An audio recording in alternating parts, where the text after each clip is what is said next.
ही आहे तुपाच्या खाली राहते बेरी, त्याची बर्फी बनवायची. आणि आता बर्फी होत आलेली आहे. आता ते ताटात ओतून घ्यायची आणि मग पेड्यासारखी बर्फी होईल. खव्याच्या बर्फीसारखी बर्फी होणार आहे. एकदम टेस्टी टेस्टी, एकदम भारी आणि एकदम सोपी. थोडं दूध मलाई टाकायचं आणि त्याच्यामध्ये तूप पहिलंच असतं, त्याच्यामुळं आपल्याला तूप टाकायची गरज नाही. आणि 1 महिन्याचं 1 किलो तूप झालेलं आहे. त्याची इतकी सगळी बेरी आहे आणि बेरी टाकून आपण बर्फी बनवतो. खवा बर्फी ती भारी होती. पहिलं भेटायची 20-30 वर्ष आधी खवा बर्फी, तशी बर्फी होती ओरिजिनल. आता काय, आता पेड्यामध्ये सगळी साखर असते, त्याच्यामुळे हे ओरिजिनल खवा एकदम छान होते. आता बनत आलेलीच आहे, कारण तूप सुटलंय सगळं. आता ताटात थोडे 1-2 मिनिटांनी ओतून घ्यायची आणि चांगली होऊन द्यायची.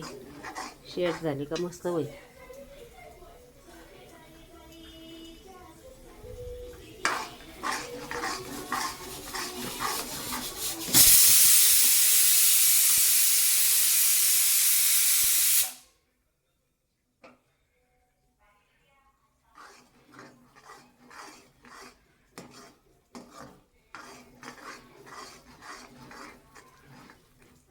आता एकदम गोळा होत आलाय. असं होत आलं ना, समजतं की बर्फी व्हायला आली.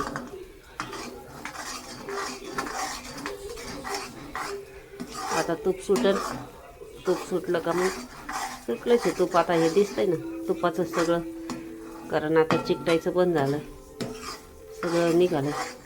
आणि असं गोळा होऊन जशी मैसूर पाकची बर्फी असते तसंच व्हायला लागलं आहे.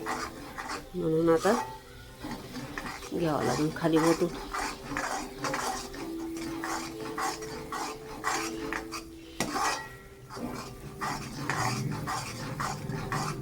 आता फार सगळं तूप सुटायला लागलं.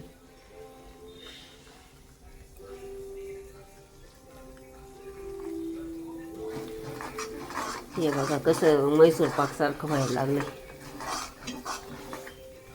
मैसूर पाकला बी असंच होतं ना, मग ताबडतोब बर्फी बनते त्याची.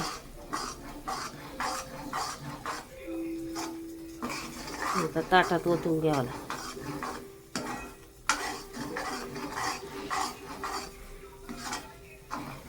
झालंच लाल जरत, एकदम एकदम लाल वाटतंय.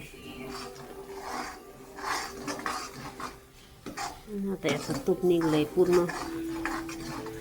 जेवढं तूप आहे तेवढं तूप निघालंय. आता याची पटकन बर्फी बनणार आहे. कडक नाही, एकदम मस्त.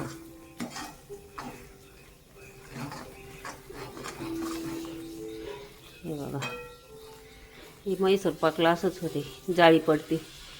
तशीच याला पण जाळी पडली आणि लाल पण झाले, एकदम लाल.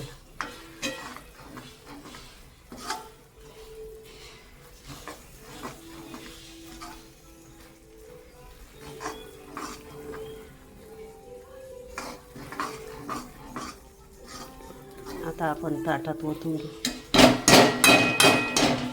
नाही तर सगळं तूपच हे व्हायला लागलं ना.